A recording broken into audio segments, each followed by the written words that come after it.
na Ekufo-Addo breso 2022 na chance the time bank ni post loss of 60.8 billion 2022 no we no negative equity ni ko 53 billion almost 54 eno na me makoda me chere na dey same black sa Okudzeto black o ye demonstration say okopam governor na me me say afa ntum kra me send the message say I'm so disappointed you shouldn't have done this krofuna ye twia o mu ka nti ama o mo tetre ma ye da ensema o mo ntiase ne de o mo tiase tetre ma wo no me ka kire o mo pa na Saturday aye kasa nipa ye si o mo nya agro ye besie ye nyina nti ya na ye nwene ame nchirima ho kwaya nkrofo ya fa so o mu bu economy no that is not the right way the whole year so amasi dinagina ama inflation akofom no it's not as if it's not being done at a cost uba ye BoG boss na ubeto say negative equity of Bank of Ghana is 58.6 billion Ghana cedis negative equity general negative equity because equity wajapade ene woka ye pese hwe difference wo. And equity is equals to total asset minus liabilities. Eti obi a wo negative equity bi adwuma ku bi a wo negative equity bi na kire say adwuma na ye de chewa okra we liability ni kwasa wo because kire say wo ka wo de boro wajapade so na Ekufo-Addo breso 2022 na chance the time bank ni post loss of 60.8 billion 2022 no we no negative equity ni ko 53 billion almost 54 eno na me makoda me chere na dey same black sa Okudzeto black o ye demonstration say okopam governor na me say afa ntum kra me send the message say I'm so disappointed you shouldn't have done this because the governor hasn't done anything indeed Ghana na kamen ye and Ghana about the Bank of Ghana kapa and what you check it is a Bank of Ghana about ni twitwa sa aka ni mo Bank of Ghana aboka de so ama Ghana ye kaswati so what I say it is okuye sa utusa na mo ya menye so say oh ya but me tie ayi CCA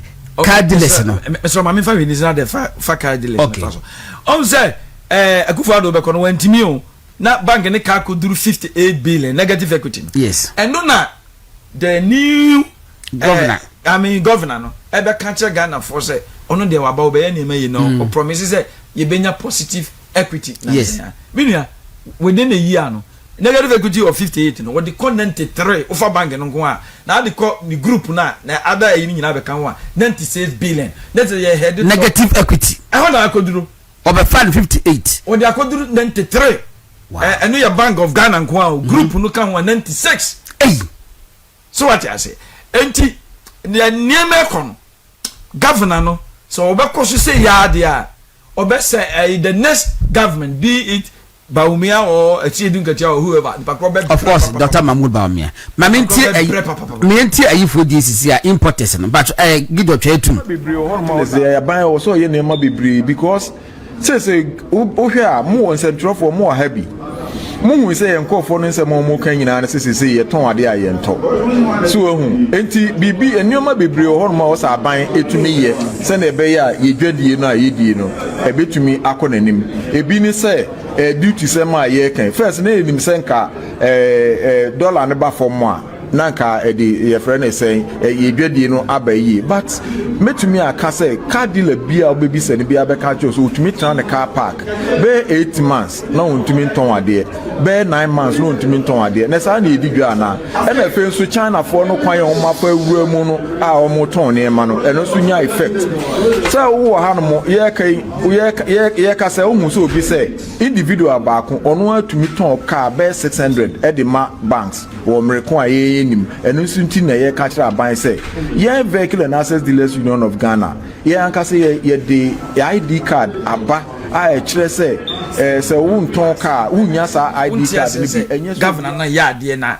e ka na obo no de clear mess bi obeto ye no seven previous and wuni adwene et say de covid time ni pa bi luzu o mo sense entiwemu ye card dealers an wase obi anu say economy no the omunti ase omunde do mati ase ani say ye ma inflation mrada na minua inflation dey say mo ya mo di adwo mo ni kwase ba below 6 nti e what 3.7 unze there be America's inflation acquires the BP yent is a low pressure ekumobi da any pressure will form a kum e was so kum it is a from bebreba as an economy no e ba from bebreba producers no e ho kire wo mo e kwasuru bebreba consumers e ho kire wo mo the moment you go beyond 10% no consumers ho kire wo mo the moment you go below 6% producers ho kire wo mo whichever way is bad.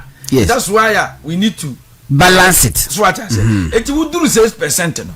Ese hona no say intervention be now because intervention the time bia omudi 1 billion obetumu bia no omu twi CD equivalent. So what I say oh yes aso no oh twi sika ne free economy ni. So say the yete no finance side last year omu so omu be di 269 billion omu kodi 36 billion almost so unspent. No man spending na kakra wo no so with the open market operation any intervention etching eze sika nyina efiri o man sika nyina efiri o man ma obi nkoto obi nkoye nti ebasa na ubukumu be efe inflation be from yes see the begina yes but amount for ho be kire wona economy no so doesn't have to grow it in spite of all this and the economy is growing at 6.4 no it creates I mean a lot of no obi busa question say obi busa question say was it na den na governor no etimi twi sika na efi market ne san won tia say was it say no moye no okay bakuni in terms of the intervention like I said the governor this month almost the 1.2 billion dollars egum sabin previous 1.2 billion yem fanko guma kola mama for enkosesa na se bia wo ha na ya ba friend won to me TV ni abedwira gu na Peter prame on kamisi fo mia me no se ska donko oh there omo ye nini say omo de be ma banks no any financial institutions de mawa na as omo $20 okay the bra or bedu so obe supply 1.2 billion now we 14 billion Ghana cedis out of the system. Obi beka say na say any value no wadeko but it is still in the system. No, in dollar terms. What is in the system is dollar. How many people trade with dollar? What number pesa de ne ba. Number say no p. Yeah, into dollar na ba. Dollar no. O the whole year on Zaka dollar. Only few people almost dollar here juma. So what I say. But it's just liquids the dollars. That's what I say dollar body.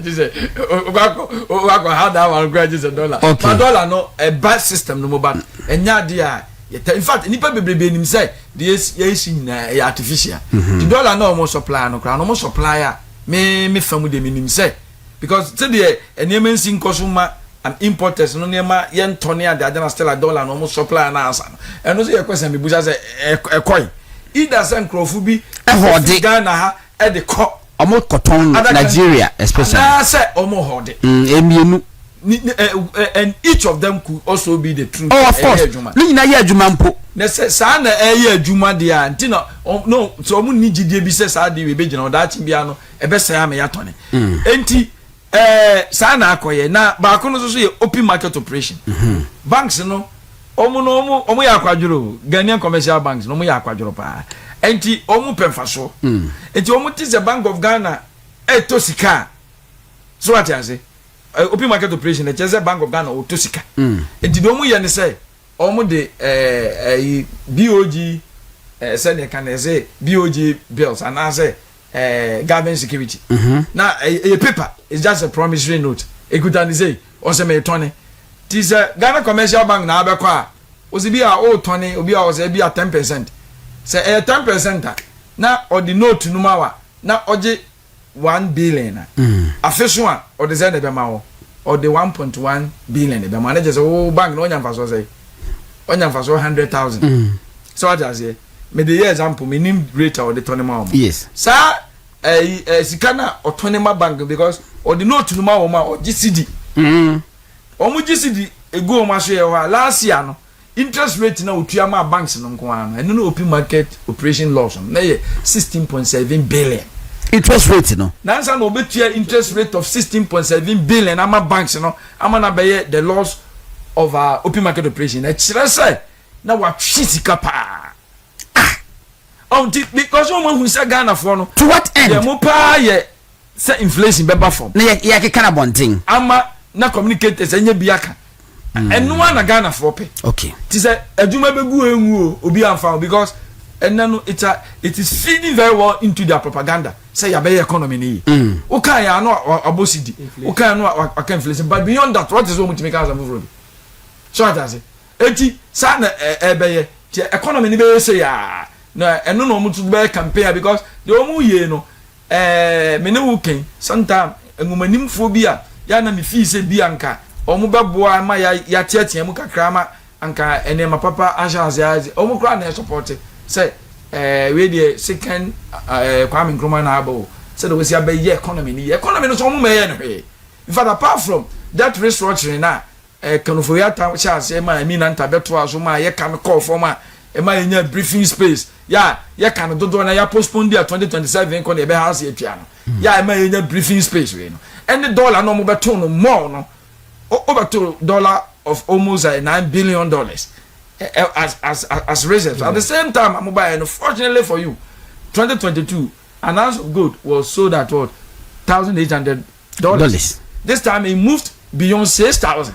And the influence from buy and then and that was a very good opportunity for us to keep more reserves of over $20 billion. Only at that time they started what gold cross omotoni yen tumum na adini nyina na your party for enya message your party for enya message ya we. That's why I'm saying that this man is building a political party. Me that's it. I was for a movement television program in the Bichemu live on movement television from God na Sabedi akwa abo 8:34 in Sunday so egugunti mesre mo a mo amonye yin mu afra be pie no monye careful kakra fa umbrella na say for raincoat wo kromo so as driving no yem toyebo said the car air crash no enye asengeto akwa na menya Dr.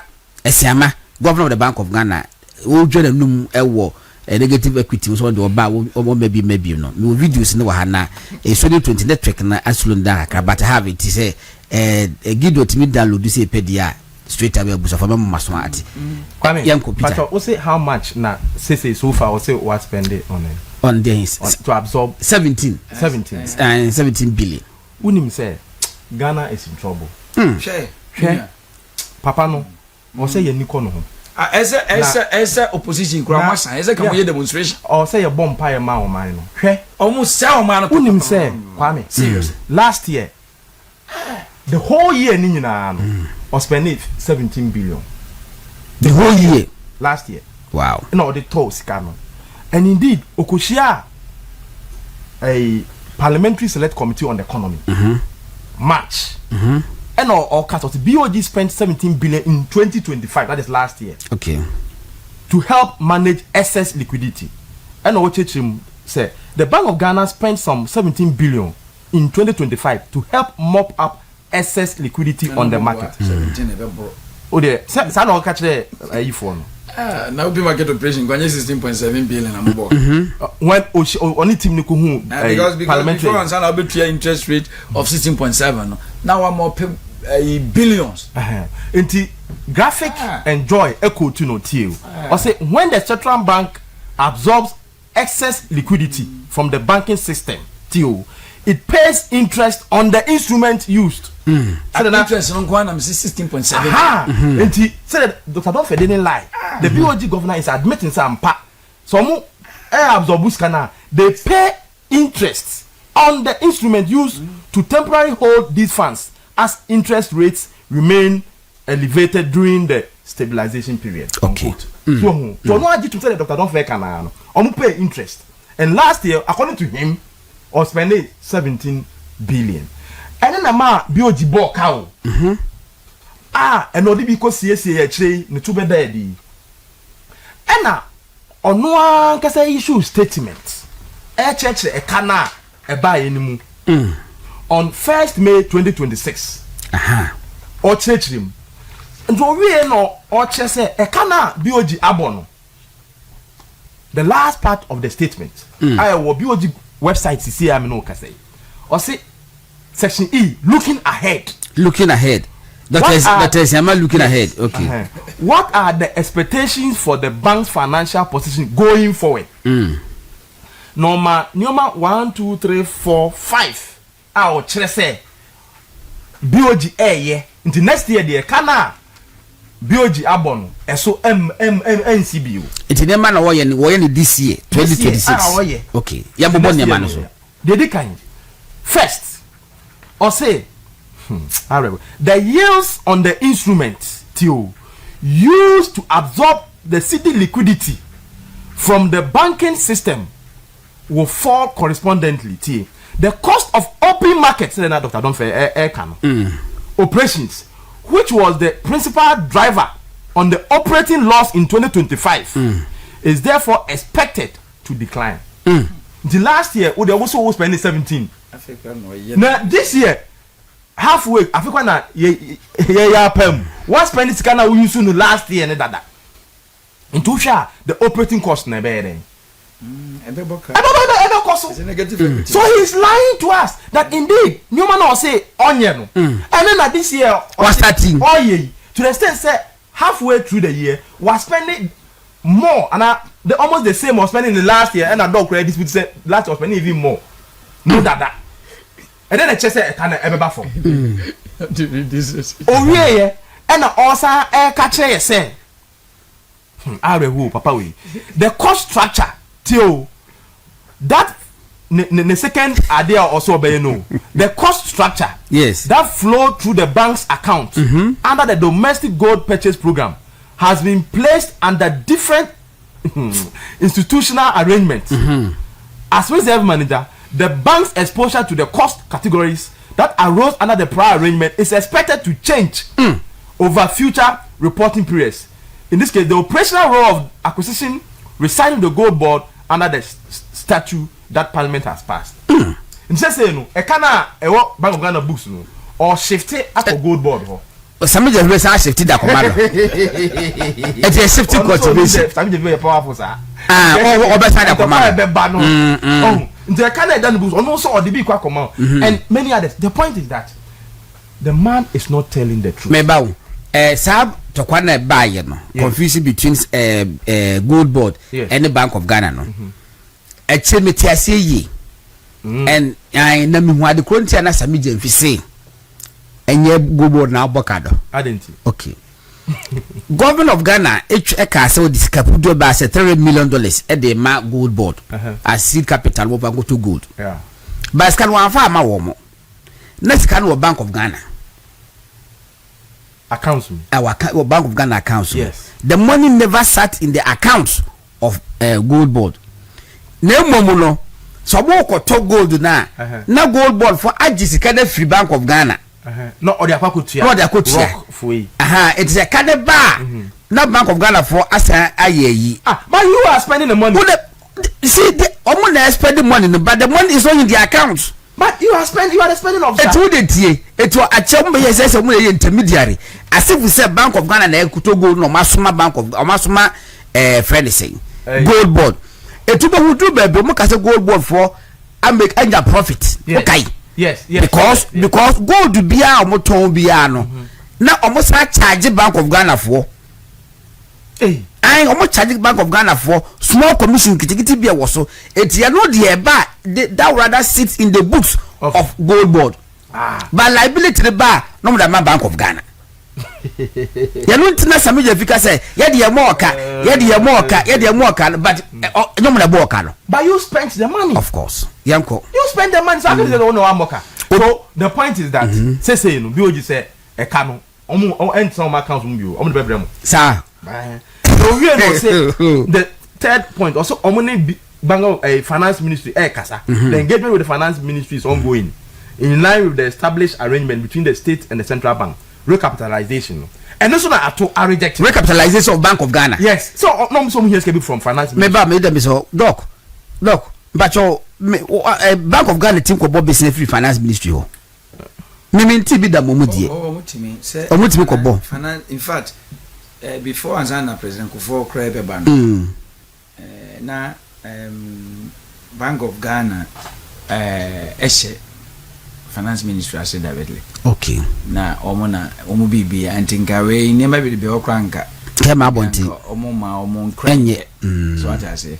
But President Kufuor by na he say inflation targeting as no. From 2003 coming. And then my Bank of Ghana be virtually independent. Exactly. Now, senka wo hwemu pa na anka Bank of Ghana BoG boss no accountable to finance minister parliament no. Say the parliament. Executive in so to me. Ya no mo yesa say the be ya unse ye wo ono be fiscal policy no. Ye wo two policies per manage economy. Ba kon ye fiscal na ba kon ye monetary. Ni nyina no etimi ye adwuma ba kon. Na ya nam say president of the day no what to me over the fiscal policy in no. Ya na nke percent anka Bank of Ghana na nye express. Tinka express na ye adwuma na ya omu nye partisan na nka omu hu se bia nka to Forson na bia nka ese nko ye expansionary fiscal policy no ye contractionary fiscal policy na ni kwase economy no ko ha na ekobasa no mu na ye so mo ye contractionary no mo so ye expansionary. Yes, just to na balance thing. Yes, so the economy ni ntimi dey but they say crowd there omu nyina commuting say there and I won ko for ya ko so go Bank of Ghana obi say when o ma ho mo ejefi ba ku bi chemade na ba ku bi chemade ye masters UPSC na ni din ba ye na me mate no eno mo say na nye we na wo che ade no mo say and the Bank of Ghana say base because it to the bia online lectures don't know what abaye online minia anopa ye betima akotwen sa 2 hours mami ma o se meba no akasa 2 seconds say o be sisi o ma one ni apon no mo say the way do better akwa Bank of Ghana ya boni din wo o be say when inflation goes very down it affects producers and that is the reason for high unemployment. Inflation and unemployment has an inverse relationship. Dr. Dunfe is making economics very simple. Yeah, good morning to everyone. Obesi Peter Smujano said obey yipa what's up obey master of everything because said no was economics no. Now obi last obi ye yibi mame calculation be said yeah, try said the inflation bad down at what cost? Said the omudi agumu eno pe market yi nyina no. No was ye nhwe MPP die. Say MPP die that time dey call 54. Ne ye dey by the time you fra bam ne number 21 no. Ye kaska ye dey fight inflation nyina bomu a. Any percentage na ye tede ba from. Near shed the NDC forces car more are spending to fight inflation. Any percentage are at the upper for more. Let us say NDC for then it is more expensive. Yes, because governor no kind article. It is more expensive.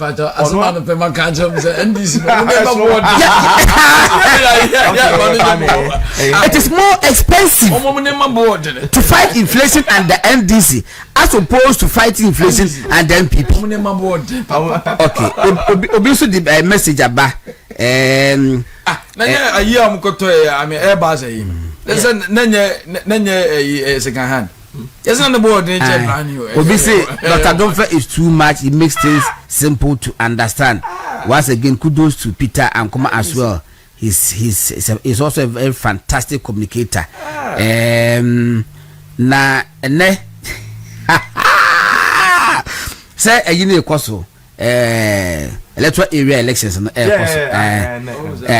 ekoso den say the rules here electoral area chairman say na ya election na wi no one me campaign support na say enye too late ewo kugwa masheda enti manaf ba kwanu na me ndi nkomo e no ka say obi contest no na just more dey pa but ehona omode abamu no e kama pa so ba obi asedi me was the guy that didn't contest again.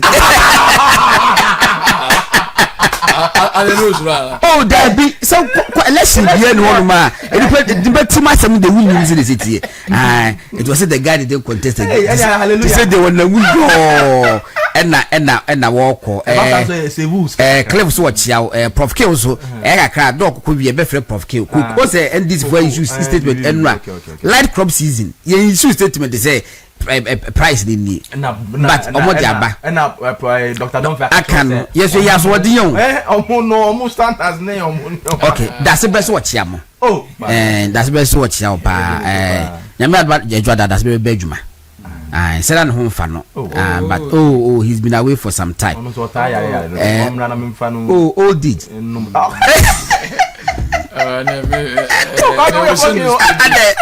they were saying the speedy record. Oh, that be decided the whole year. Oh, a day. Not day. Oh, the number that's very that's a sister. That's about there. There was more. Now around 50. That's about there. One only pay so. Because I don't know who something. That's about to that's about what Michelle did. I'm saying. No, my son, no, yeah, no, you don't go shy a day. Who ni fear day we be say me papa Mr. Sari also your accountant was say as what I don't fear is saying I have a problem with my car. When I slow down because of potholes, the speedometer is reading that my car is moving at 120 kilometers per hour. That is NDC economics for you. And we say, Odipa Dasini, what you be away do? Who say when you're mere who it is to see what much said, yeah, and this for a year cosmetic. Na cosmetics be the ones who are lasting forever. Ejiguma. Who say all propaganda cannot save them. Oh yes, Ejiguma. Yeah. Because somehow government no. Obe no say these factors will shape the financial position recorded in future periods. Na say nyoma okeka say wo yeri nya be shape ni nyina no. They say wo ye contrary to ni nyina. Me dey me Japan. Dangerous. Me Japan say wo hu. Tama unim na $1. April 20 10th April 2025. Now $1 10 cedis 90 pesos. Yeah. First week of June, now $1 10 cedis 30 pesos. And na TV3 almost Saturday program we keep on na me also me at information minister and I think I was the only one against 5. No more boxo. And I made sure almost a free BB of friend day fiscal consolidation. And I'm a year who be sir. Na fiscal consolidation na omo ye no and na ama economy ayi sidi na gina sa na me chom so who obey ya ka se fiscal consolidation na kire say fiscal prudence se sika wanya no wunni mmoro e de wa hoden so and there are two ways to do this. Either say ube creating ube generating more revenue to match your expenditure, or you reduce your expenditure to come down to match your revenue. That is the fiscal consolidation, fiscal prudence. Now are you telling me say from January to 10th April no na abaya no na won spend it and na 7 weeks no 10th April to 1st June no and abaya no spend the and the man of friend day sika ni o man mu kra na ma dollar no gina sa it doesn't make sense me na me church o mu say edano on the program me can say Alfred can say Alfred the fiscal consolidation is just an enabler, but the main intervention bank you know and intervention boom and amasaba Mrs. Adi we professor be a grand me kon or no Peace FM an interview and or cancer fiscal consolidation. I'm a friend my mom send a message as Prof Mr. Look at this, I don't think so.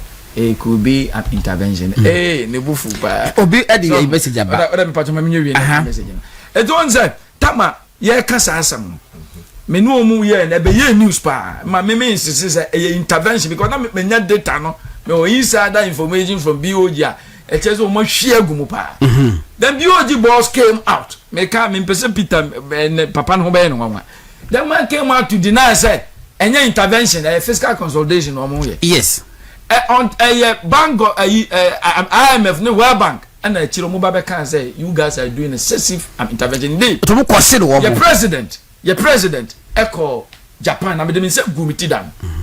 Oko Japan, oko catch Japan for so what could see international community? You could do business on common any other.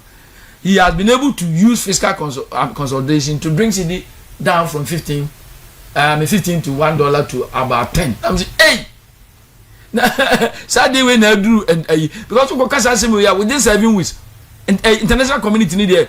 Sabi, they are designing, They know say it can never happen inside with the fiscal consolidation within 7 weeks. Beat me up, bring the CD down from 15 to 10. It's not possible. So it is. It's the way. Why must we have to advertise this ignorance at that level? In fact, I lose hope. I lose hope. I lost hope as a Ghanaian with this because, but not me blame president on your economist. It is the BoG boss who was misleading the president. Nessa was also what do you say? No, why not do mine? Actually, and sana of our bank. Babe, can't say no. And the president quickly, you know, the man is very smart. We see a media, no, and all catch almost say a intervention. And I'm an ambassador. Yeah, say because that time no na almost so say almost omu yeah. I mean, I'm a no benya problem in omunje because omu yeah a be hiti a be can reserves no. Yeah. And to say na no omu person mu be inti no omu prepare Ghana for our drink.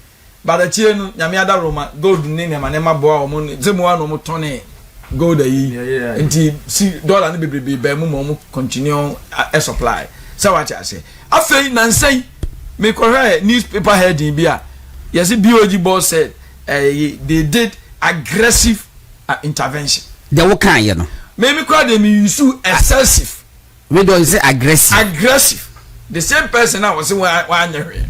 And so say we could say we do community be one we now born ko pass say BoG boss we are born and now say be and this yeah they China am ba facts no and the Addison is million times better. And but before Bekasa, I saw catch when you say why you will a mano. And I'm so catch when you say why you will a mano. And yes, I understand this.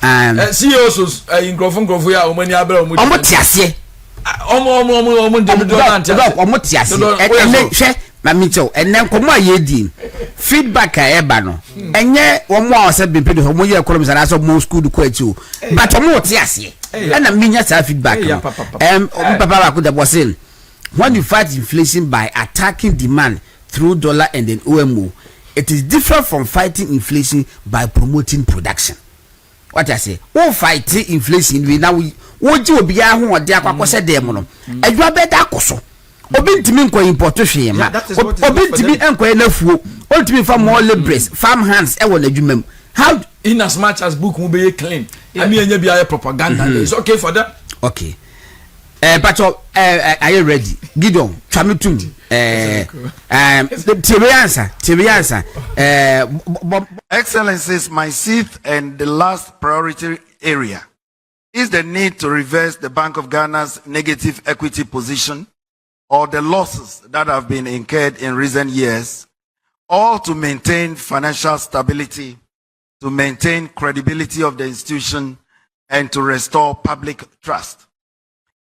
Additionally, we will craft very clear policies to return the Bank of Ghana's negative equity to positive equity. Excellencies, my sixth and the last priority area is the need to reverse the Bank of Ghana. So your next one is mommy. Next one is to mommy. Why? Chat to mommy. Go. Excellence. But what they are doing now, one of the problems, and which is a line when you look into Bank of Ghana's financial. But what they are doing now, one of the problems, and which is a line when you look into Bank of Ghana's financial statements, you know, there's something they have there called exchange losses. You know, it's contributing to the losses they are making. So there's no efficiency. You know, so whereas they said we are increasing gold reserves or whatever, how about the cost in terms of liquidity management that they are incurring? So our point is that do things efficiently. But what they are doing now, one of the problems. My goodness, yet to boss, Mr. Mupam. Doc, Dr. Siama, Bakuna, your ball first one, a done up as a hammer, elsewhere in, and no cars, as I say, or very verses, liquidity to the dog would see the million, Yanko. The enemy 58.6 equity negative equity yeah almost being see done also obe reverse also can so the beba positive was it the where is the efficiency or the 93 or the 93 or obe for 58.6 or the 93 I'm a see so near any academics here your mobile be defend you no say or the clear mess na me nim mess cry or the clear and the mess the clear 51 equity no but the better year now it's what brewu no o so mpafen enam or the clear mess na me nim mess cry because say okoka say an inflation na e could do the dre no na nya mess e global effect in fact ade a nipa dodo ni nim ne say over the year 2022 now we share the list of countries in Europe on average each of them recorded a 40-year higher inflation. So what is and to be who say or my bit is a Germany they recorded the highest inflation in 70 years. UK the highest in 40 years. US the highest in 40 years. All the countries. China baby ya nema boy and they be kind of Ghana. It's a fena the whole world will be a reverse from that system. So what I say and no kakasa a mesa you know enuntina as omu or ye open market operation at sa adentina all ye no na a mess no be drew sa optimal level no ya mo am say you have to work between 6 and 10 oduro wenya oduro na den wenya na stella we ye de call 3.2 ama is a better record say President Mohammed's inflation is the lowest since 1985. I don't know what you can. Aye. And Mate. Dr. Siama and now Martin and Kano opposition. Dr. Siama. Siama no a year account fooding. Sada account for. Also a voter account. And you vote. What you tea. It's a holomoka de Siama. Esiama. Aye. Amukodro no mucheji. Aye. Holomoka no Esiama. It is sad. It will for the can Esiama. All right. It's your better Dr. Dofe as a nano pese or my public education and maybe be a coso. Peter. Yina say dog it's only to quite wash I careful kakra. Abash I wait me. It's only air to Diana why careful kakra. And mina makokra ku mantena kono so ba am discuss me say report to aba from Ghana Tourism Authority for say 2025 no biba no 2025 no ye 2025 no enipa efiama no ne ba Ghana say tourism nsahwe no edo so chen enipa ba 2024 na so sika amanone for the ba ye no 2024 no ye sika chen 2025 sika omo de bibia say yo e kedi pa ne doso ke scan e koso of course e ba ready ni pa na doso enso scan ye nya bi te se o mbeni na mhase bibie no moto o mu nhwehwe e bi go pa shows e be boni ala di nyina no papa bia anse da amaso enti nyame adma next week no se mark ba na ye ne di komo e na lawyer Charles Usu Wanazo so ahmache no nya domestic emergency bi aha enti no na say ye de che no wono de program started 7 but member 6:30 no gina hall ma won wo twen and say na ka me twen na ka mabisa ne nsem bi pa I am but we be friend no wo nya domestic yi bi na okay afeya nyoma bi about yanko ayinan akra ye be frɛ Dr. Ayiwa Free yes Dr. Nana Ayiwa Free ne hon po efidwa asasokore aha na watu kwan watu kwan minim so watu kwan ye decide watu kwan tie akra ye be frɛ no ahoma no so na ye di enkomo enti yanko hospital no anase yenka okronfo ba Sedina Tamakulu ana ye ka konfo what did you konfo ba tenas Sedina Tamakulu na ke dia tie in Chebawun to media no ya lawyer and dia peku bi say asem we die nyame aduma dwade nyina be kokko kwakwohwe asem ko atem ayi emu enchichiremu eti yanko hemfa na me hu what to say okay o de ma menka chairman the end there just a few you been okay yeah train judgment okay na mandate na ye be ko akoti the full you know okay and the mama my background to be Chebawun to me asem no last year na start year na NDC for na mabonten say Chebawun to me eye galamsi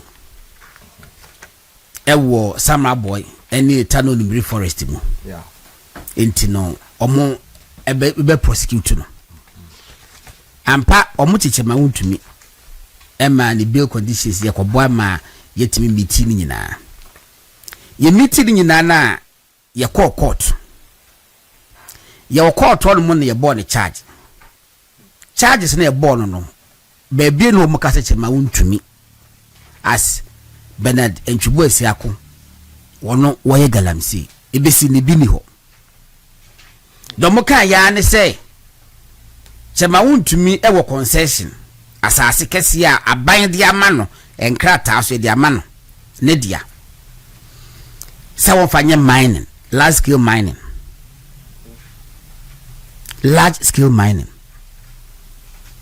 enna chema wontumi ede na asase no ama obi se nipa ko no enfanye mining no nya adwuma wo so na according to Ghana mbrana ye de ebo efubagudie ho bra no Minerals and Mining Act no se wo de wo concession no obe assign wo deed assignment of deed obe assign wo deed ndi ama wo bia enye word of mouth e wo se wo trokrata now the many pa cross say me go dance abedi akon movement TV asasi ye media me se min tugu do so na me pese me de mapita na Peter eye eso adwuma kakra ese me trokrata ma ministry no eti ase do musa sha say ye bitimi de mapita nanso so enkomo ne koso no okay so that day no ye bought chairman kwadu no ye wie ya ye bepie no je ehwehwe ya na me kwotene ba bi say se chairman epie free court room on na on be sen ache ene se on be sen ache ne sei ni yanti ase eti me bompanifo amane ena lo yandi apia ku bi say ene de sadia yenta asa court room on because the case was the last to be heard the court room no ya pon obi ensa metre judge metre ase bi it is an ete dia ene yenta ase na won so me catcher no so akohwehwe nyanti ese ye besa ma chema wontumi akokot foforo that day no a na momo no se police fire madwe say chema wontumi kotanika won besa achen de hankofo godinsa say you are under arrest ene de sa dia what say wompie la dia peku because ene ma chema mpie chema ntra court room hall mo na ye te babia next year ni be kwa na ye move from that court no to the other court eti ye tenase na enyas afi police for kwa begu anim ho police for no unso mo categories mama mu nyina ba oh da bi ene wabade a ene yensa afa ne nkoi na say this ene channel lawyer say da bi ya te say obekọ court ba ku sisi ti ye tra ha atwen omo le court room ene ba ne ye ko ye back and forth sa na a piece e buy ena chairman tenase be 2 hours ene say court 4 say nti akọ court 1 and court 4 ye koya so a eventually the same issues but different location. Summer boy, no, where you turn on the forest. At the court 1 and court 4. It's right from the outset, no. It means you. I didn't a mine in Wasem. But mine in Wasem, no. Omuche rumbienu, ba court 1, ba court 2. And your money different bail conditions. Yeah, as that deal was satisfied. Different bail conditions. Court 1 bail conditions and go court 2 court bail conditions and go but then you interested they say omu na say your man stop order me man into kwan omu na say your fa na yi meto ho ye kwaje passport e meto me wa na yoko for so agite ma won't be passport ato say ni na ya ban ye kai judge say da bi na de yoko no so chen court mon kan che yoko for say offer passport ne mrem meto ha yoko for so musu hia e the passport ni entitim kaka na obi anya 2 pages ni bi. It's right from the outset, no to what we say.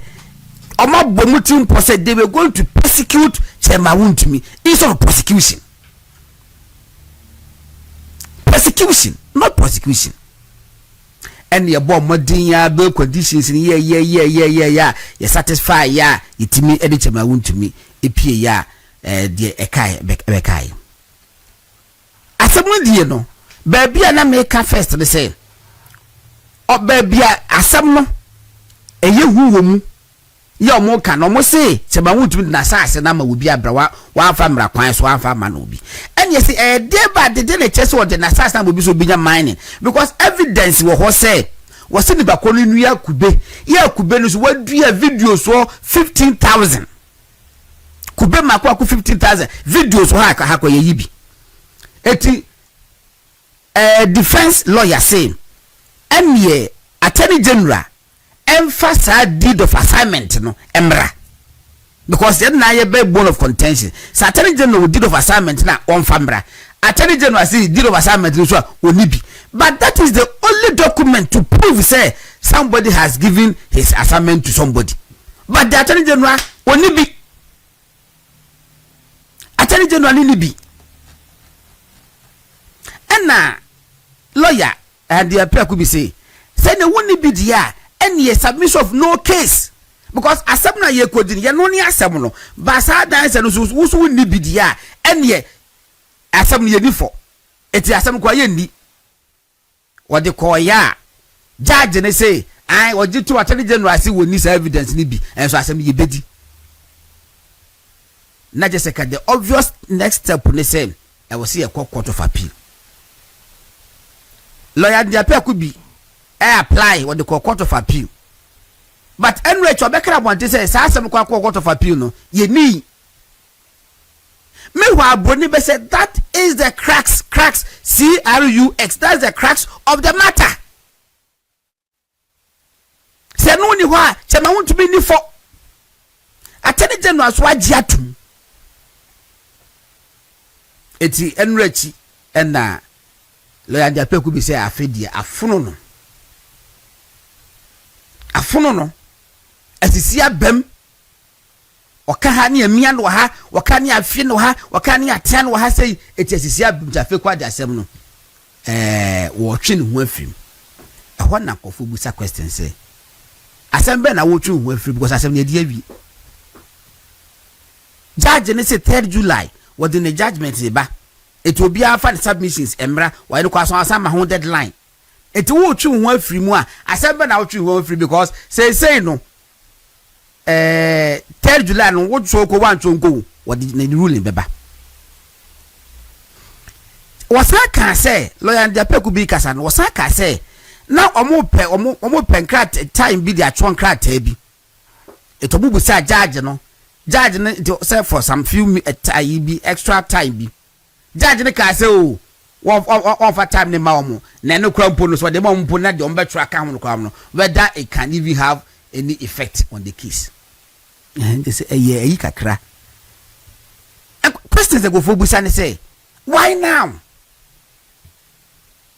go for busa lawyer say lawyer why now adena fe na watena ho no mo ama yesisi chema wuntumi e wo court yesisi no waka wi ase ni say na wan kasa so mahunu na wan ne ade adena fe na judge lawyer wo be kasa enkofo busa questions ba lawyer say nyame adom adwada ni nyina so nyina no wale be court eti yehwe say etisen mo sa ate say yesisi chema wuntumi plea bargain bia baso Ghana exim chema wuntumi akobo besia e wakwaji low facility wodi ye adwuma menyam na member details na nsem bebre aba ho ba minim da kra obi kobo besia afi be ye asemisi kwabrado for kwa na ye maniska mu wie di ye no wono akoye plea bargain and then heat mining the gold resources omo pe Ghana gold too Ghana for a helino kwabrado for enter into plea bargain says Ghana sika na mu wie di ye no wono offer 40% enkodi attorney general so na shede maji 60% amoman ebesi no pomu ntua Ghana for sees Dr. Kwabado for say we clean because we enter plea bargain. Na Kwabado for any change chema wuntumi. Say Dr. Kwabado for former governor of the Bank of Ghana, former finance minister, if he saw the need to enter a plea bargain, and John Mahama through his lawyer saw the need to accept that plea bargain and for him to walk free there, adena chema wuntumi they won't enter into a plea bargain. Ask me busa adena chema wuntumi do no so intimi enter to plea bargain because who say baby adena e kono wono so say bolu so edipa wo chema wuntumi ko for dan no chema wuntumi wa yire o ma wa busuya e ko for penase wo political party e chema wuntumi say ade we say no mbe ye me na say wo say wo de wakotum dia ene me nko enter to plea bargain na me nya me fa hodie siska ne se ne metua ma wo ma ko bo besia e de twa no na bibia to atwa na wunya nkofo bi ti social media e tro ene se chema wuntumi enter to play bargain dia ene contest ko ko no wonyai because we di for adna mo yesa se ke ye wa e ye won ye chi nkotu mu a se won ye chi nkotu mu asema woni for kra se ke siketua bi aka beka cho mame no papa ne wo yere wukunu se wo de mesrem munko peska metua na me ho nto na yimi free windows kan mi ni chema wuntumi the why you know say or intend to play back you know that is the right thing to do in the circumstance where he found himself in. Peter Kwame Minia oya de that unim say last chairman kraba na ye kasa no all call contest bi me man support no ama osre yes MPC krampo bibiri no mo support me Ashanti region o chairman there also very liberal. Yeah, until to some extent, chairman is no obia. Make I say, oh yeah, me body, and now say me go-to person. So within the political party, and on Namaken say man support no crowd or new medium. But you see, if we assume him, NDC for they become dangerous. But they are opening Bibia that channel, and now you can. I'm a frontier pa. They may not appreciate now omonte I say because a chairman won't to meet. But ochinabi tape we ye be twa to ho. Ye be ba be ye sisidua akasembi. Many lawyer. But many lawyers been in penimfo bi akasa about the case. So now my education is that, and of course, in some of my enemy court check in history no. Unim say in the past. Obi bia na aban mu nipa bia na se wonya case a edna court politician bia ya jeli ni bia no before you be jeli no na ne actions and ade na waye no cause some financial loss to the state. Tell me yo Kwame. All persons, politicians omuye active omuye inactive on mine no omanya sema ya jeli o mana se e do ma court abua mu kumfo bia ne ade no. In all cases is that stealing like said nam case or omo actions or ade na omaye no ama oman na ahwere sika puduo bi etu be kaya Victor Salome there was a financial loss. Quality grain scandal no financial loss no. Yes, even Chatutu Kata yes say ne okoye say sort bi a kabai GMPC a loss to the state. Even Atwesi and no politician o mine ni nyaaya no sika okoji there was a loss. Yes obetu ya went manya day or that state no fantastic. So there was a financial or sikasem bi anko yi o mine lu fere bibi. Tell yo. Fast forward, even NDC for no mujina court the current attorney general by wabeja omo no enyina esiama yasma na yeke governor say as governor o man risk be through the action inactions bia and nti yede ne ko dina court. Yes, tell me yo Dr. Dufo and Thompson Obi Van there was a financial Obi Van OBS yes OBS okay OBS Senate yes okay yeah utina nsukwa Peter so even Opuni yes there was an amount of 271 million fertilizer amount bia na aira little bit good correct utina so nti ubekai and Forson atu Forson the current finance minister unu so omo so na japa case no yes there was 13.3 million sika na o man ahwede ani ehwehwe yes what I say OBS as some project Sagleme Colin no there was a financial loss $200 million Pacho won't me case no financial loss say na good question none in fact in all honesty o stretching by imagination say you train judgment never ban and we are not prejudging even though the NDC supporters on social media are judge case no but o stretch case nuclear to the whatever limit are you cramp now at least a breach of an act What I say? A breach of an act. So as somebody will be like I say, it's also an offense.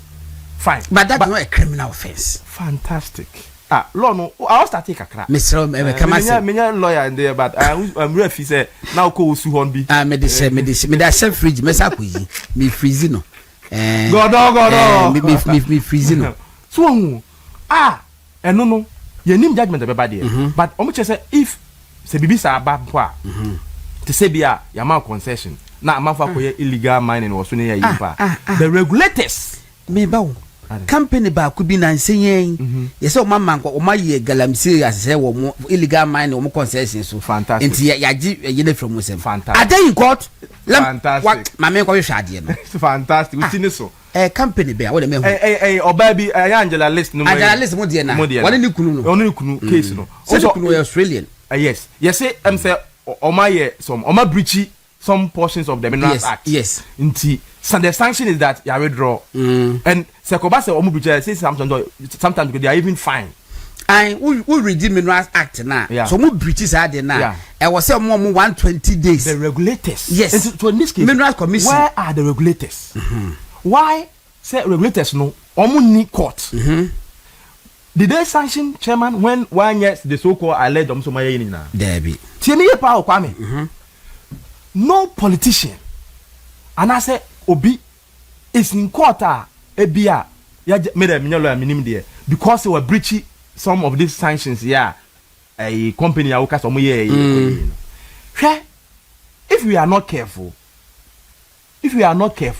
our baby baba that should be not to say bia even Ibrahim concession when you're over damn. You know, people have raised questions about the procedure. Oh, of course. Maybe say by raise the power. Fantastic engineer, wisdom Mitchell. I raise issues about procedure. To the extent, say, even security or Imani, I raise the issue, say. Security. Imani, I raise the issue, say. Yes, we're winning the award now, man. But there's a Supreme Court ruling. Say, a man mining concessioner, or say Parliament rectify.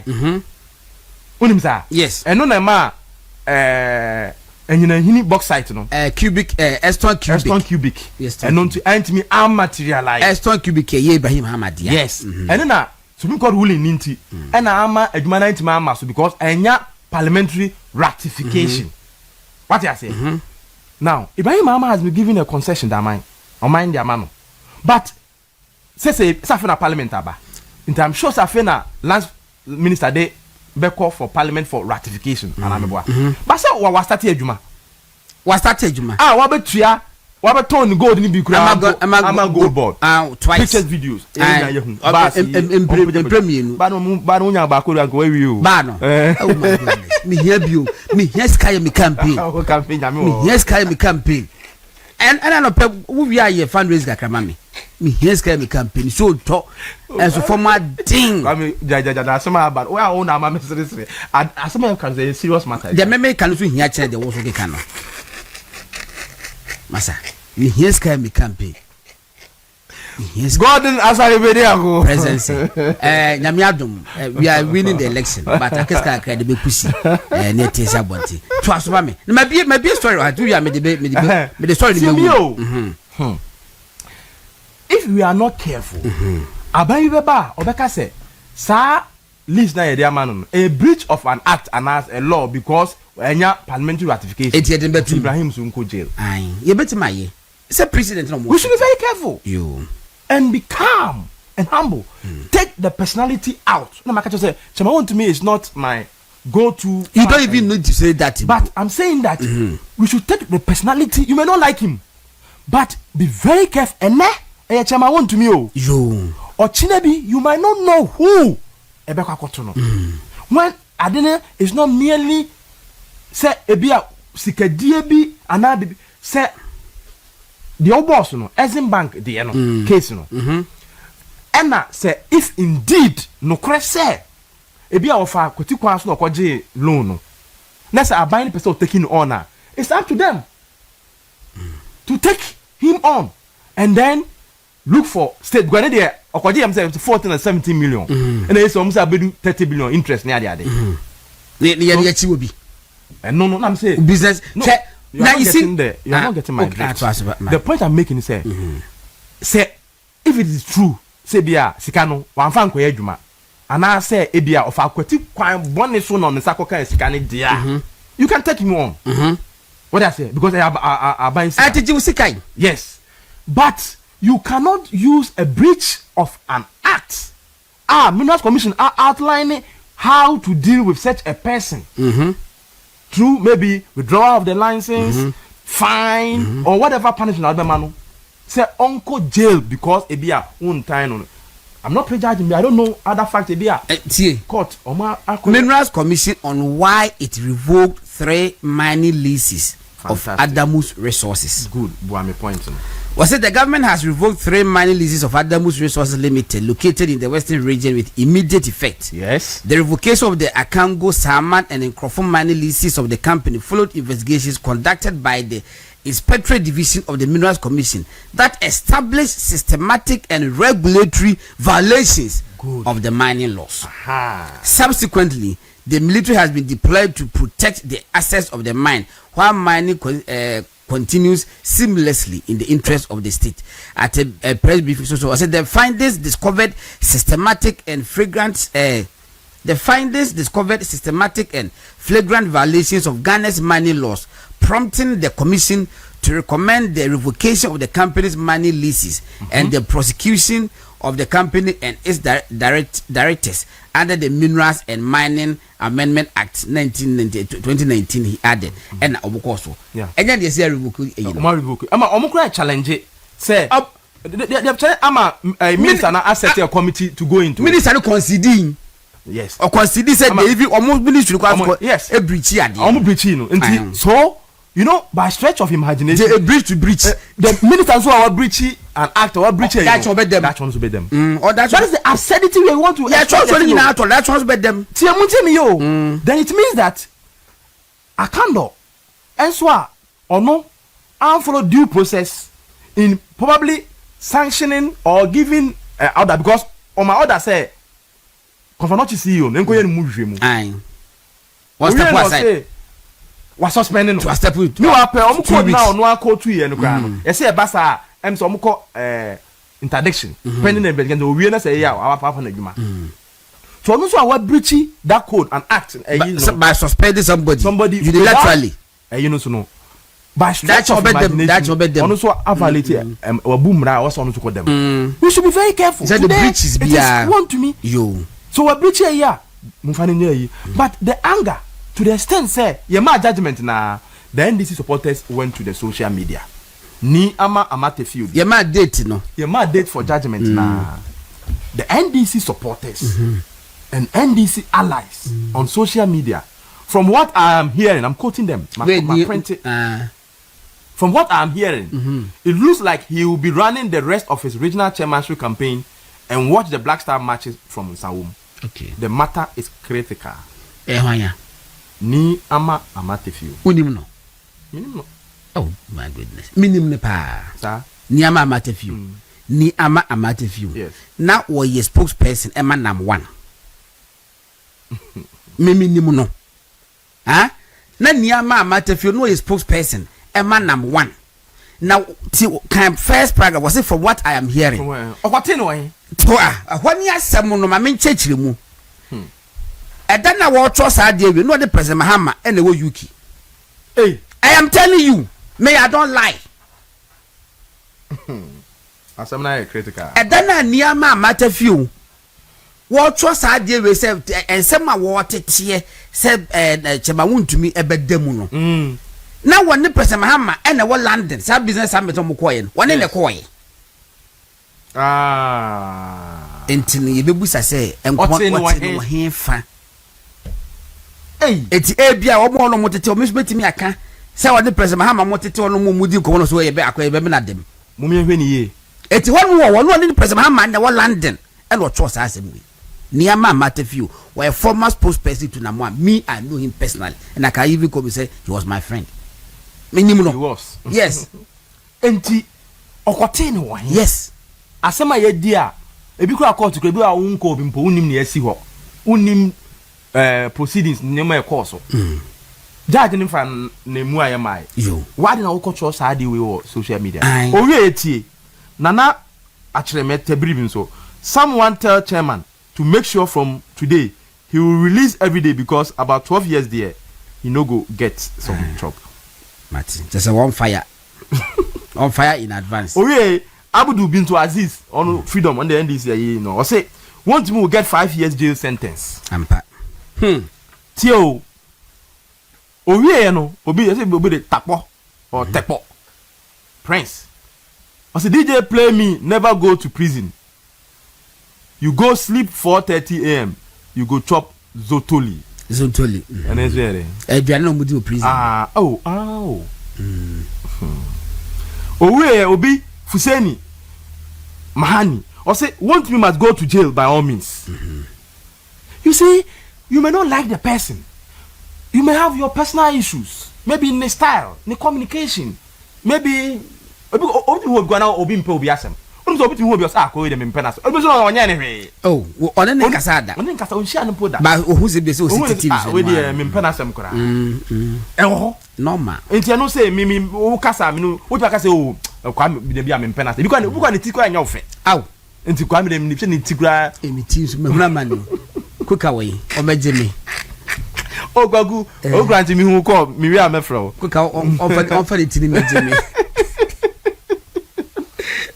So you may not like him, but asam no unim emuente said na ucheche mu ni ade o. But also he must go to jail at all cost because e bia ompa na bibinti. Fila elembele want me will definitely go to jail. Omuwe ni saki binso. The prison officers will be waiting at the court premises on July 3rd. It will be a day of vindication and blessed day for Ghana. Okay. Yeah. Libra, good morning. Yeah, good morning, bro. Hey, where the kafra. Doctor, are you a free year member of parliament for Sokore Fijasi? Na we ranking member Emma Ghana Parliament health no. Na we two kwan. Na send ya manage no. Nipa we two kwan wa bre papa several hours no two kwan but we will say woni bedi nkomo. Enti we the doctor, are you a free year? Ye ni nkomo keep to because of say the me tete wono. E na no me hu se be ma 10 gram wonem sojafo ya achia yam ewo aferi e hono na e den na ekoso na mo motivation is simple cho amiti out mitfa afidie su chief for your motivation ya back up say ijapadi MPP nam Ghana for subasom ye the Ghana for sika ye juba jesi hono no na ka bi ti senka sena president oye campaign no say hospitals and people are starting to be ano obewi ansana wakoye fufuro on the Facebook page February 2024 short to ho ebi o mo kan wa bonten na sisia no fe strike yesi wo konfanochi ya na se a doctor for na e man the basa e momoma si onukra no omokoyin si onuko tranchen kakra e macro friend saying na doctor for no someone tia se the strike hi baye na dia na CEO no ye CEO no o se oma yaji wo mu no omo abroso ebi di da form ebi won paso impa ne ye be 31 ayema form so nipa won so be 30 biasa enti ont bi ngini pa bi mo emergency ho abra ukọ hospital se wo Ashanti regional MPPC ya yewie kra akase nipa be kom na nipa ye dwuma na bebia yedu ye no nanka muso no matwa so nanka mawie se na be ya ona ye yare ni na betumi akosa hospitals na emfa pressure enkoji emmo nkotumu ma emma asemo ma Asante no eno na ye yetwa abaye ni ekohwe sa hospitals na wo hono mo ajena one de ni bi wo kokobe ebi wo trade afare hospital no so no esi ho na severe regional hospital si wo na god FCC president o si new regional hospitals baako wo safi baako wɔ Damango, baako soso wɔ Oti. Na wana woka zansa na wobɛyɛ ade foforɔ no, deɛ wɔ hɔ no wobɛpɛ sika de ayɛ. Na Asante Regional Hospital ɛyɛ Sewia. Na ukosi foforɔ. Na Asante Regional Hospital no, ɛno no ɔnhwɛyɛ no. Ɛno na yɛhwɛ ɔmanpanyin adwen aba issues no no ankasa ɛkaeɛ no so. Nti wohu yɛ a na yɛkɔ rounds na yɛakae aban. Sɛ ano a say yeah the bob see and no one was it me hwɛ so na yɛditua nti ɛno na yɛyɛ no sɛ yɛdeɛ agya one no dɔso esi bebree na wempo deɛ menu mi sɛ yɛ kɔ yɛ pɛ na NDC fo ti kɔ apai ɛne ɔmo ngina yi o doc na ebi mu busa sɛ MPP ye baaba mu 8 years enti na aden na baby de sɛ wia ye enti manwie trade de no podie ye no ne first one na omampanyi ho no kokate so da mia mikro mu hene so nwene ebegina na no sɛ tutu anamu a wadi tuja sɛ ye baaba ye sa agenda 111 aden ye ntimi an commission trade de ne sɛ wia de and even afraid military hospital de kwampo aden ye ntimi sɛ wia podie sɛ president the Sevilla the president a commission you. I was already nipa kogo muna omoye juma na afei kwina a hospital no no why the quota na with the quota na eba ho no mo na say electricity suno na I was almost here transformer baako na chese light no about holding na empono president commission and NHS OPD no yebetimi start OPD outpatient yebetimi start na liaka no evia nanka by down nanka manfo ndejuma wo ho no de aban no ekọ ho a menye sure say aban betimi edi 2 weeks and abosumi e wo ho because or the transformer see hope na bibia wo mu bibia wo mti light pekeke na ekwan no so mbeye kota big push here aban so yi the Wachesika Pudo 70 billion Ghana cities out of a big push. Last year, Oma Bay 13 billion. This year, Oma Bay 30 point something billion. And you know, which Sika say, how the na a clear a court severe or court trader as far as that's what court the hospital. No bones, Mamma and people are buying. Come on. If you can't over here, then quiet. Quite as any baby, a bay be a 1 kilometer. Na kwa yen kama na kwa the transformer si wo sasa into we you be man na try one man for another years be man and MPP about betwa so that is the problem but and I so after you know and no na yeah say contractor ye man no sika no bi na o ye na o ye si we ti ko o mo ye e go do point bi a contractor say oh okay aban was say na dey na ye ne dey also my 34 million. What you say? Now, about to the Kaya say, oh, there be. If you was here, the man, no, and 34 million. Omukaya, obviously, $80 million. Sorry, 36 million. And obviously, $80 million. In the contractual dispute, now, there was no payment. And I'm resolving it. That was almost about September, October 2024, near the 12 year. Yamin Chadi NDC buy a contract commerce and some management for Oko Good Board on the good Nina ne Omuye Juma on the Friday saying good board ye Jumai on the NDC ye Juma on the Omakanina Nim good pay good Omakondo good our Ghana Handina on normally ye Juma. Said like on a Eurojet or the buy. Indeed, Sika own millions of dollars he free Ghana away. And the country is $80 million na MPP crown will negotiate and go into me to ya. You have about 10 million or the but the political world interest of the Shanties, no, that is the question. You see, that's a problem. There's a problem. To me, the minimum that's the issue because yes, sir.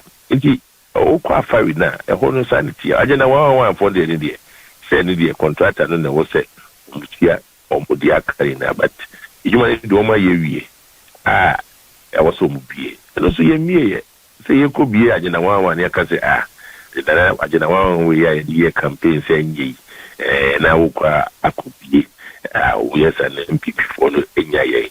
Yes idea no na ama omuntimi enkobi agena one no. Pure politics.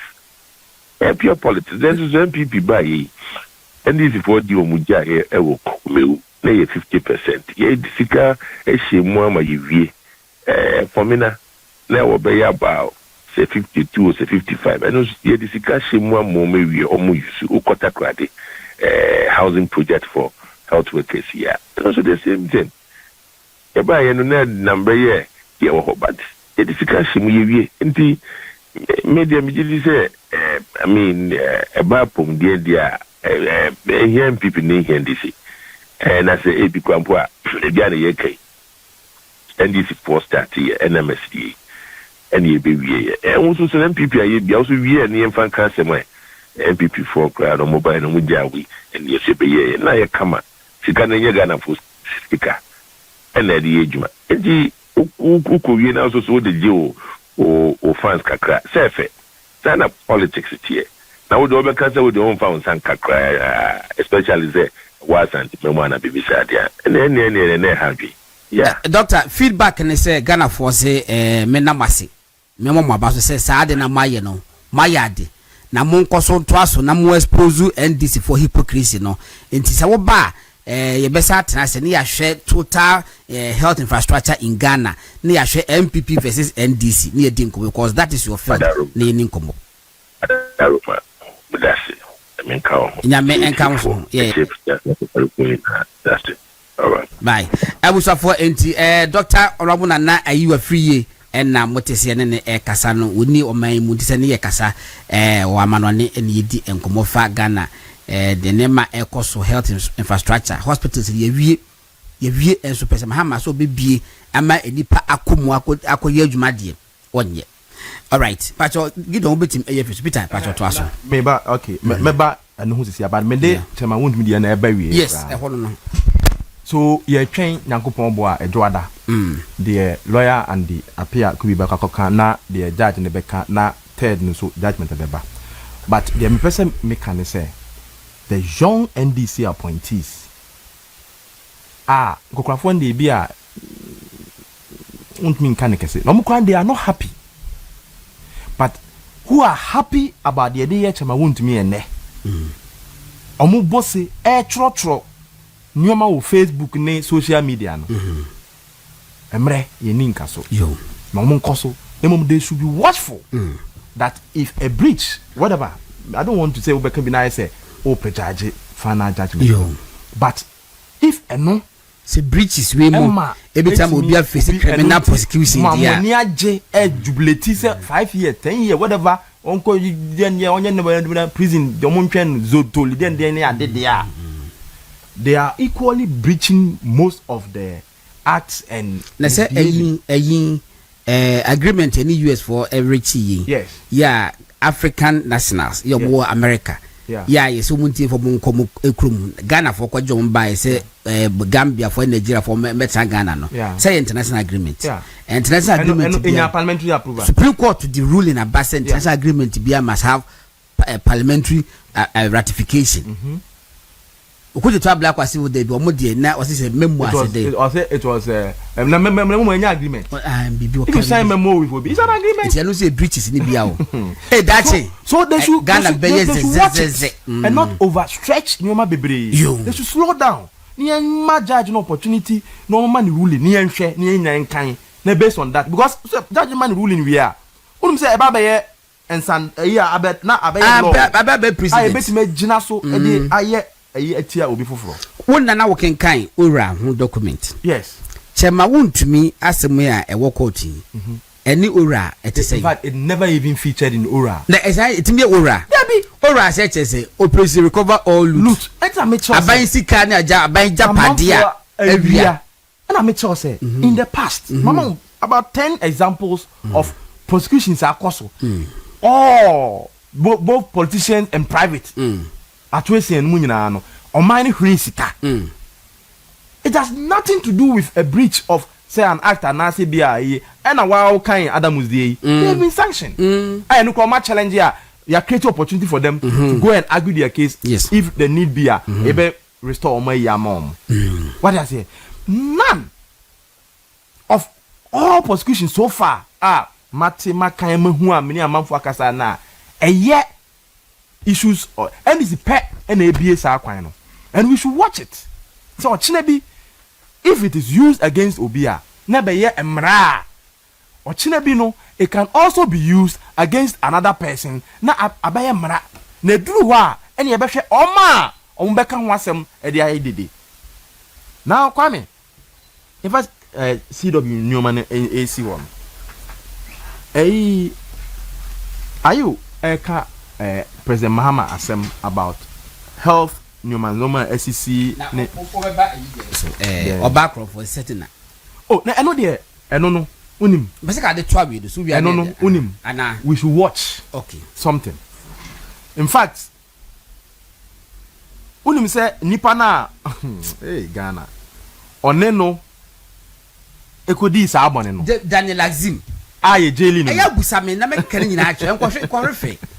Daniel Azim. Yes. In fact, they decided na Tamakulu. Etumu 10 years. Yes. And I did Daniel Azim etumu 5 years. Yes. Na no 5 years no. Wadamu kakra. NDC ba ban mu no. Yes. And na Daniel Azim ekoye appeal. Yes. Say yes set aside judgment no. Yes. Na pending that adjudication no. Ye man the bail. Yes. And na court of appeal. Amman the bail. Tie okoye appeal no for 1 good year. Wa that. Attorney General enko. So it was hanging. Yes. And now original so call Supreme Court. More report no. Okay. Now who share oh Ghana. Bibi because your judicial service. Etinipa no ne ye bone no. Azim no isi ayeja no. Yamani bail. Yamani bail no namfie. NDC by Yamani bail. And na January this year. Yes. US for catch a Ghana government is saying oba crop said na Tamakulu no. They were dwane no. O match no.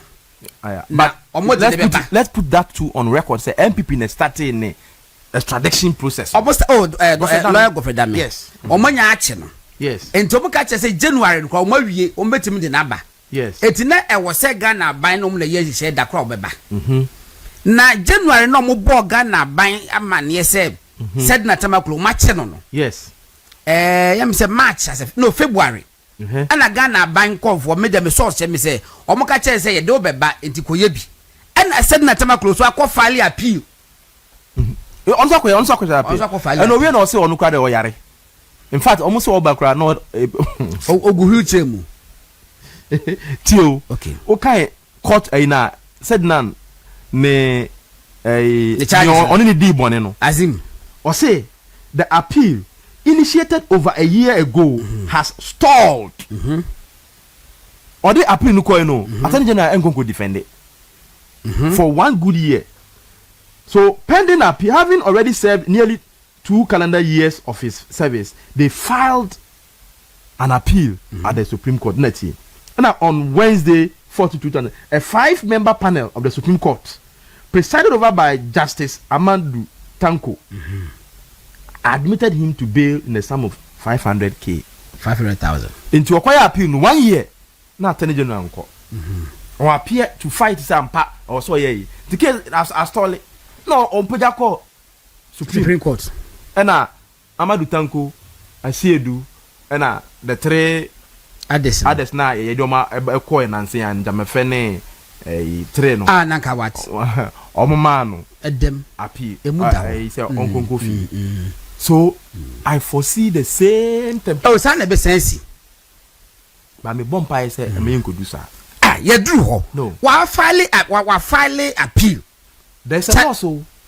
While filing appeal challenging Matthias the ruling of the High Court. Matthias, but the point is that Omana Riska and from NDC Omani Riska $200 million Sagleme. Yes, one could sit down 5,000 housing units. Almost 1,350. College out there. Scanning year contract sum of $200 million. No, I'm releasing $195 million.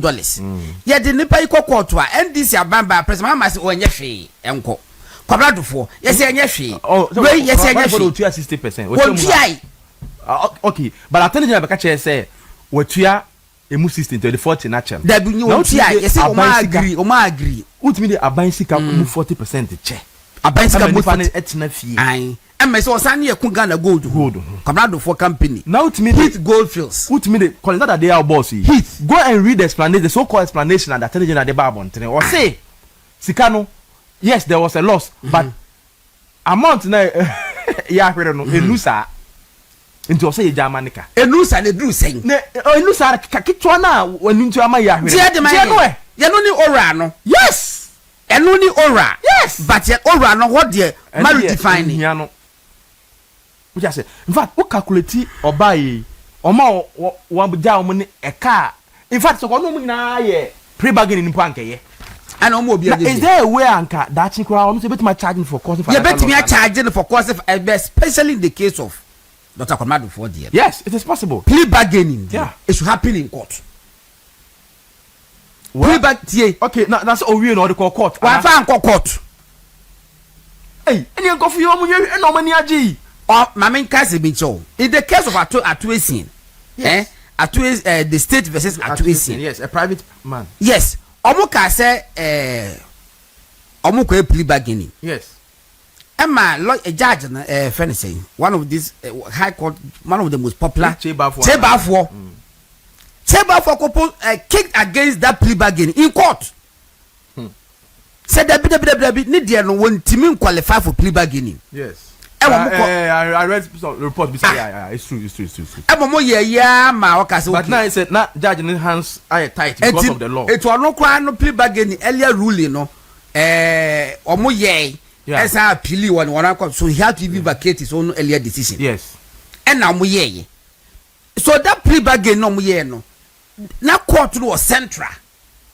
and the court was involved ye no court the sa shase eti wo busu no na otimi etimi kwache no na we do for so busu which I'm sure to busu because unim court behind shase yeah next year the attendant and cheche mo de ba do for no me have kan wa okay and ye be hu say wo busu bebre because o che mu say wan tueska ni nyina o or the properties in the be see awawa ebi and the properties no has attendant general akọ ton properties to defray the cost na obi the RT akọ wanya no I think Solomon also obi the RT akọ no on dupo yi no wanya no by anu ye ne beba by force oh dachi nti am suspecting say the omukoi dachi bi no ye be calculate the 5.7 billion Ghana cedis in Unibank case 271 million Ghana cedis in Cocoa Board fertilizer case and a 13.5 million ambulance case in ma obetua because so what we arrangement be next en kofuna first ka man o man ahriska now why also go different one go defend ya you should be charged okay my whole story be wa was it plea bargaining yes. Was it plea bargaining or let off yes. Plea bargaining or let off George Bernard Shaw August 14th, 2025. Was a few weeks ago the Attorney General's Department filed a nolly prosequi application in the case of the Republic versus Kwabradofo and others. The Attorney General, Deputy Semsai, explained that following prolonged plea bargaining negotiations and the recovery of 60% of the sum of money which is the subject of the prosecution, proceeding with the trial will not serve any additional public purpose. One of the main factors in the professional determination of whether to then was saying the decision has polarized the nation again. There are those who hail it and there are others who condemn it. For some, the decision to continue the Unibank trial is like giving carte blanche for public officials to steal money as they can always offer to pay 60% of it to plea bargain in order to get off the hook of and na person may share okay I think say because of time now okay plea bargaining no na the advantage every time now e ko next week no day Dr. Kwabradofo plea bargaining agreement na wone Attorney General said them without the involvement of the court no ye ba beto abonti am ya hwe say wa breach bia na wa breach bebre me so ono awie no o sa de nchechemu e bai say wa ye oni Dr. Kwabradofo it's nice, no. Agreement or more agree any. No, Ghana for press conference or announcing more statement, no. Next week, you're kind. Okay. So now, hey, I got 10 minutes. I can't 5 minutes in. Okay. Now, asama a buyer in health sector, no. Yes. Unim say my way a serious country be a kind of say banana president affair. Oh, that one is serious. Because this is the first time where these are in Huni yo. I could be already, why be tamale. Aye. What you know who is a pilot no parachute. Yes. Na near man ya rehosem ne say ono ni statement or issue ya or the pamo a doctor no for not to see you no. So what kind of statement na two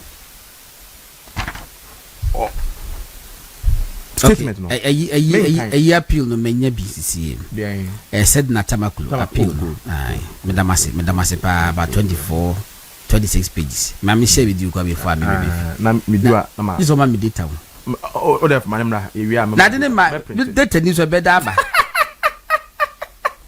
me tuana say audu na editor ko na ka chem say unua no so ra cheche data ma MPP for the year campaign on che bi maye audu no what say the me the bigano say nipa bebre e wo social media omo flies omo ho alomo share no mo share obi anye me hwe but duru be so obi e bibi ma wa now so appreciate enti once in a while because when you omonyi data kakra nti 10 gig e akopa audu te audu on na ka kire me sa am sa e no on kan kire campaign you know okay e be share no not okay so Akando or issue statement on June 8 no or say PRO na or sign statement no betray to them no board no friend en hwani nsem no mo man punishment say I didn't know what betray him say Kofanochi aye ma nti mo obi amfa obi emma eyi it was more transparency you see at the host say owi ye no and no linking to President Mahama sama okokan ye say emaye nje obi ba no yare no oba because of no bed syndrome ninti emaye mpam no but there's a difference of course this time they are preventing you from even coming to experience the no bed syndrome local e ho no waste time on ma ho Mami bi na say the room any nipa kro no omo de ne ko hospital sakese ba ko yeah ya ko ese mpani ho no mo it yes afa no ko kwatiti o mami na ko so anonym and who some say that was not the first time a hospital is announcing say omo emergency unit ayema but all over the world it is done in fact 37 military hospital kra ampo there me obi wo han ma NDC aban ba ye tio 37 military hospital closes emergency unit for 10 days okay tio 37 military hospital omo close omo emergency unit for 10 days and they announced it so omo emergency unit no you are closing in 10 days to your emergency a pe baby fa ko signed by the omo pia adan dey wan go pa mo conservative omo so you be say we na aba no be gura ni mas but this man what you see, who kind all closing an accident in Ukraine, or say all closing down to the public for 24 hours. Just 24 hours? Yes. And no, the Confanochi Hospital, CEO, no, in the statement, no, or say the management of Confanochi Teaching Hospital has announced that 8 accident and emergency units is full, TO, and overflowing with awaiting patients. It's a man for Abama, a bit jejina ho, Emma, a big cry, a gugu or more chance on the inside. The hospital is therefore not in the position to admit new emergency cases for the next 24 hours. You are closing down for forever, and I say a week or say I am anti misramu accident and emergency unit no for 24 hours, 1 day there because hospital no it was designed for 37 bed facility but as a time it was 61 patients. That's a double the figure. Anti misramu for 21 hours there, 1 day there. Ward. Now after no my the mamba. So in the meantime, you must look at other facilities. around. It is statement to be intira. That is the statement. And I can't do no. Not an issue here. Wow, my goodness. It's not the first time 37 military hospital, other hospitals. So yeah, say emergency I have full. So we look at elsewhere now. So that he did that to prevent the person mama cast more money. Sabi obi ma ho. Obi ma because the I am a big form. Na person mama ono sa asem na no work na say say. Na empire 40 any person 60 na aba. We say obi aba ma ne mpa na so. E to ma karo enfom nkototo bo so ana. What are you saying? Okay, so one take steps there to even Ajibia ni trimu sa obi take steps. Na who you so and not as the basis. Oh. Who ya? I wish you know as the basis no. What they say, well suspending 2 weeks. Okay. So why born in put out of punishment? Also board nko hwe ni hwem ana me boa. So board nko hwe ni nsemu a. Ana won my board nko bisa nko rest boy di mfum so asa na ma punish no. Why punish the person before ko hwe ni nsemu? There was suspended no two. We so ka so suspend obi a punishment. Yes. But stepping aside near punishment. Dabi ana me boa. Oh, it's all ko the matters of Uganda. It's no Montezori. Montezori be dia be. Enti wo akanopa so unnim saade we ya na. Why punish? Enti okay say board nko hwem na so oni for e no wa punish dada and wo guna ni mase ona mo yesi ne papa ye suspended. That is the danger. My final point on health and sectors in agenda 111. Okay, unim say agenda 111 tama president mama president Akufo-Addo yes all year pe na NDC issue statement through their former health minister Alex Ebefia or say Akufo-Addo has packaged NDC's idea and name it agenda 111. It is very laughable. very laughable. Idea ye NDC agenda. Mo say or say what kind na brain ni wonti. Or say e wo mu book bi o ma tro and e o mu ntena na ma bi keka ni se hunu ni ni nyina echi no. An NDC agenda na so be implement ya oba uja manika. There wa wo dia. There be. You see that which was what you say. Of course, we say a momo agenda, momo policy. Wo in fact, okay, yeah, blending you. Meanwhile, I can't say Akufo-Addo, na Akufo-Addo yes, as a trap. You know, this is the health now. No, that I cannot know a minister. Help, I'm quoting small point with Meno. Or say, firstly, I'm quoting Alex Ebefia. Okay, it is not new. The agenda one, so-called agenda 111 is not new. When we talk about 3 regional hospitals in the psychiatric area, when I was in government, we were talking of psychiatric hospital in Kumasi, psychiatric hospital in Tamale. We were also talking of even expanding Pantine by giving the land to private developer in Accra. And then these developers had come up with another plan that we should use the land as a collateral. So all these issues, our regional hospital, go and look at our campaign message